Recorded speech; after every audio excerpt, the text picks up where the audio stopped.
देखो तो 6.4 में एक थ्योरम है और इस थ्योरम में क्या कहता है कि दो समरूप त्रिभुज का क्षेत्रफल का अनुपात इनकी संगत भुजा का अनुपात के वर्ग के क्या होगा, बराबर होगा।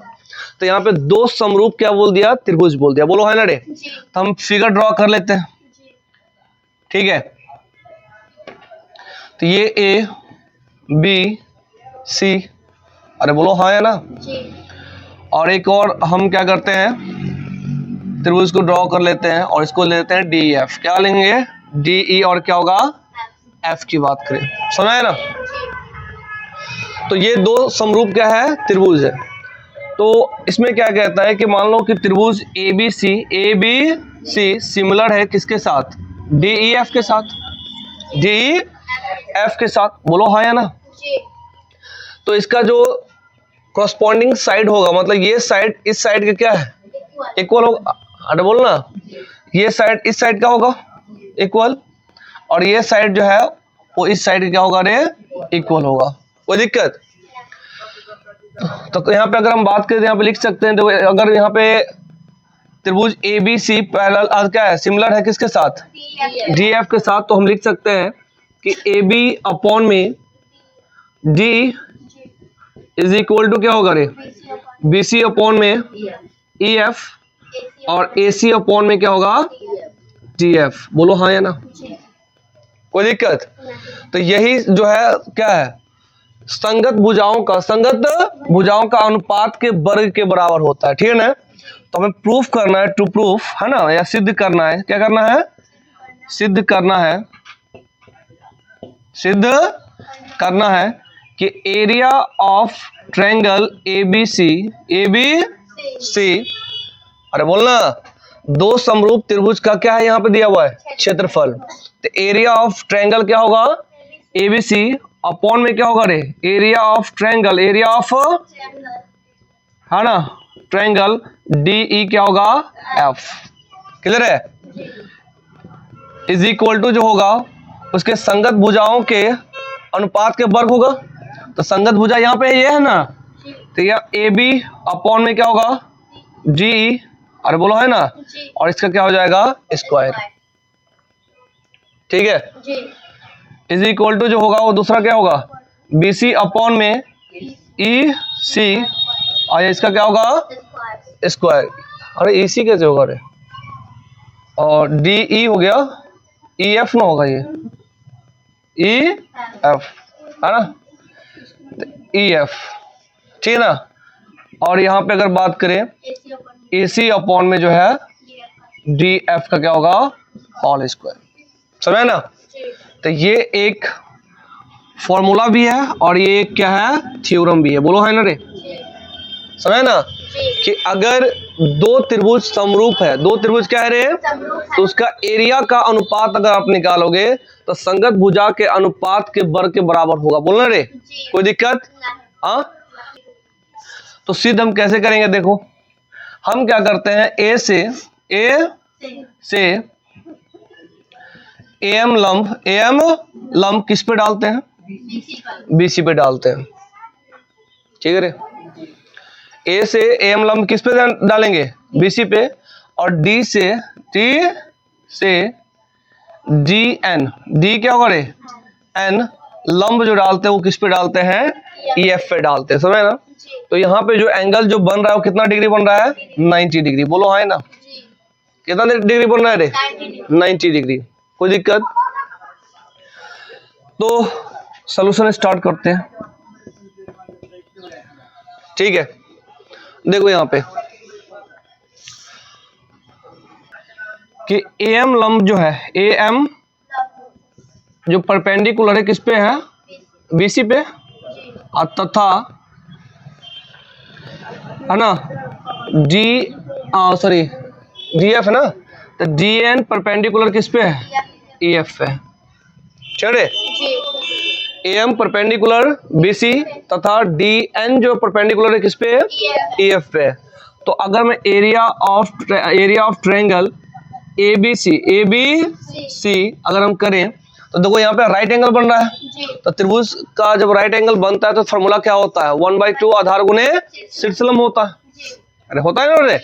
तो इस केसेस के अंदर में क्या होगा 1/2, 1 बाई क्या होगा रे 2, आधार जो होगा वो तुम्हारा ये क्या होगा BC होगा, है ना।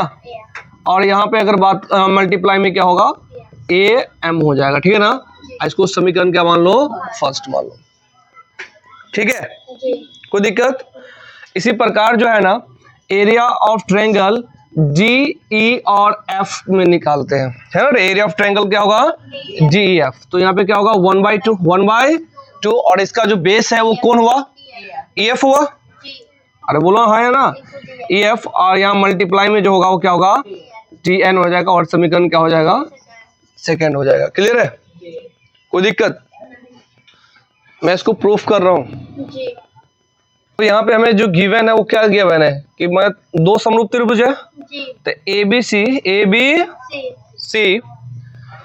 क्या होगा सिमिलर है किसके साथ DEF के साथ, अरे बोलो हाँ है ना। तो इसके अकॉर्डिंग ये बातें हम यहाँ पे लिख सकते हैं। तो AB अपॉन में क्या होगा D, अरे बोलना BC is equal to EF और इज इक्वल टू अगर बात करें AC अपॉन में क्या होगा DF की बात करें। इसको मान लो तीसरा, क्या मान लो रे तीसरा, समझ में आएगी नहीं, ठीक। तीसरा तो देखो यहाँ पे क्या है, हमें यहाँ पे अगर हम बात करें BC अपॉन में EF का होल स्क्वायर दिया हुआ है, अरे बोलो हाँ है ना। तो यहाँ पे अगर हम बात देखो यहाँ पे BC इंटू में अगर BC है ना रे, और यहाँ पे EF इंटू में क्या होगा EF अगर आ गया तो इसको लिख सकते हैं BC का स्क्वायर अपॉन में EF का स्क्वायर लिख सकते हैं। इन अगर ये लिख सकते हैं तो ये भी तो लिख सकते हैं BC अपॉन में EF, इन सभी का क्या होगा होल स्क्वायर, है ना। तो अगर मैं इस फॉर्म में ले आऊंगा, इस फॉर्म में ले आऊंगा तो हम ये लिख सकते हैं, बोलो हाँ है ना, क्लियर है। तो हम क्या करेंगे BC को, है रे BC यहाँ पे ऑलरेडी दिया हुआ है, तो AM या फिर DN को, है ना AM और DN को, अगर AM को हम चेंज कर दें किस में BC में और DN को चेंज किस में कर दें EF में, तो हमारा स्क्वायर क्या हो जाएगा आ जाएगा, ठीक है। तो हम क्या करते हैं देखो, जो AM ये वाला साइड है ना और ये साइड, ठीक है। तो देखो यहाँ पे हम एक ये त्रिभुज लेते हैं और एक ये त्रिभुज लेते हैं, समझ रहे। और त्रिभुज अगर हम लेंगे, ध्यान दो AB और क्या होगा M, तो AB और क्या होगा M तथा त्रिभुज जो होगा वो क्या होगा रे DE और क्या होगा N, तो DE और क्या होगा N में की अगर बात करें, बोलो हाँ ना रे। तो तुम देखो यहाँ पे बोल दिया है कि ABC जो है ना क्या है समरूप है किसके साथ DF के साथ, DF के साथ। तो एंगल जो B है वो किसके साथ इक्वल हो जाएगा E के साथ, तो इसका मतलब ये एंगल और ये एंगल क्या होगा इक्वल है, क्या ना। और ये एंगल की अगर बात करें ये भी क्या है इक्वल, बिकॉज ये दोनों बोथ आर क्या होगा 90 डिग्री, अरे बोलो हाँ या ना, समझ ना। तो इसमें हम कह सकते हैं कि एंगल B जो है, एंगल B जो है वो एंगल E के साथ क्या है इक्वल है, अरे बोलो हाँ या ना। बिकॉज यहाँ पे जो है क्या ट्रायंगल ABC समरूप है किसके साथ DEF के साथ, जो बात हमें क्या है गिवन है। और यहाँ पे अगर हम बात करें तो एंगल M जो है वो एंगल N के साथ इक्वल है, तो M जो है वो एंगल क्या होगा रे N के साथ इक्वल है। ये क्यों है, बिकॉज ये क्या है 90 डिग्री है, राइट एंगल है, अरे बोलो है ना। राइट एंगल मतलब समकोण होता है, ठीक है ना। तो यहाँ पे हम बाई है ना ए सिमिलरिटी से दिखा सकते हैं। तो यहाँ पे लिखेंगे ट्रायंगल ABM है ना समरूप होगा किसके साथ DEN के साथ, बोलो ना रे DEN के साथ, समझ में आएगी ना हाँ DEN के साथ। तो देखो तो यहाँ पे अगर हम बात करें तो यहाँ पे कैसे लिखेंगे AM है रे, अरे बोलो हाँ या ना AM। तो यहाँ पे लिखो ए बी, क्या लिखोगे? ए बी जो है वो डी होगा, अरे बोलना बी एम जो होगा, बी एम जो होगा वो क्या होगा? ई एन होगा, है ना। और ए एम जो होगा, ए एम वो क्या होगा? डी एन होगा। अरे बोलो हाँ या ना, कोई दिक्कत?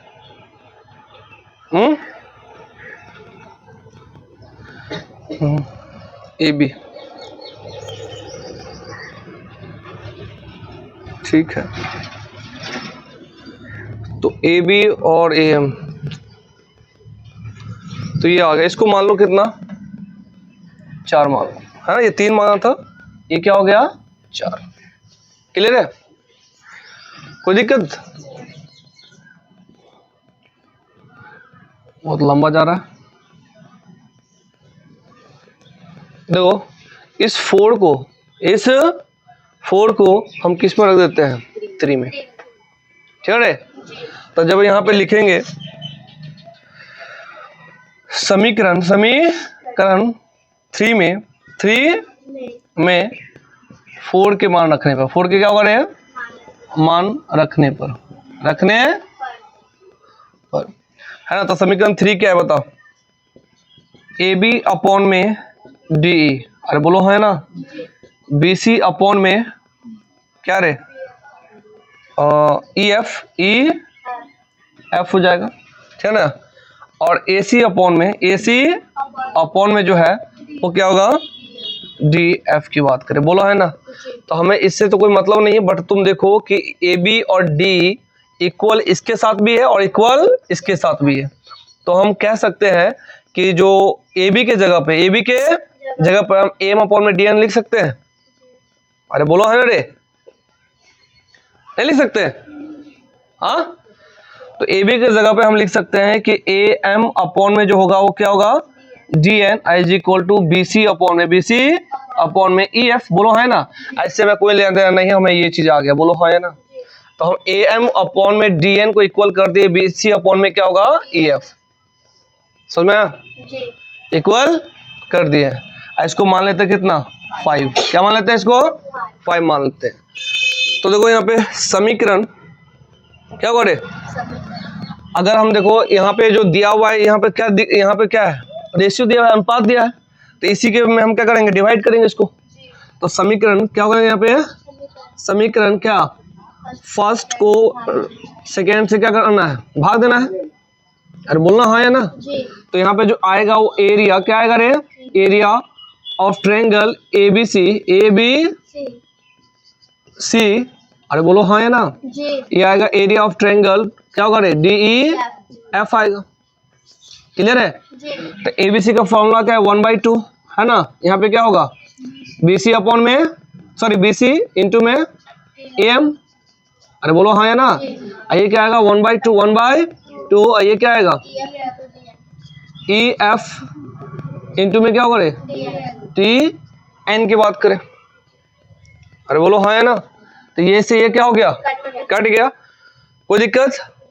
तो यहाँ पे हम क्या करते हैं? बी सी और अपॉन में ई एफ, अरे बोलना रे।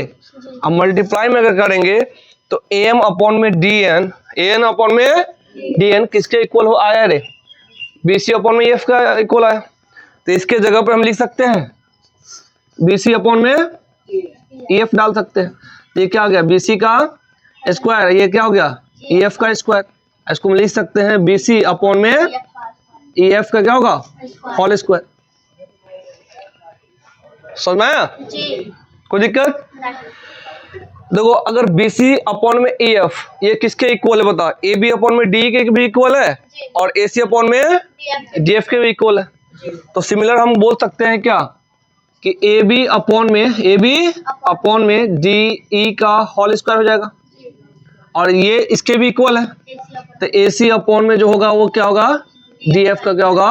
होल स्क्वायर हो गया, ठीक है ना। और आ गया, क्लियर? तो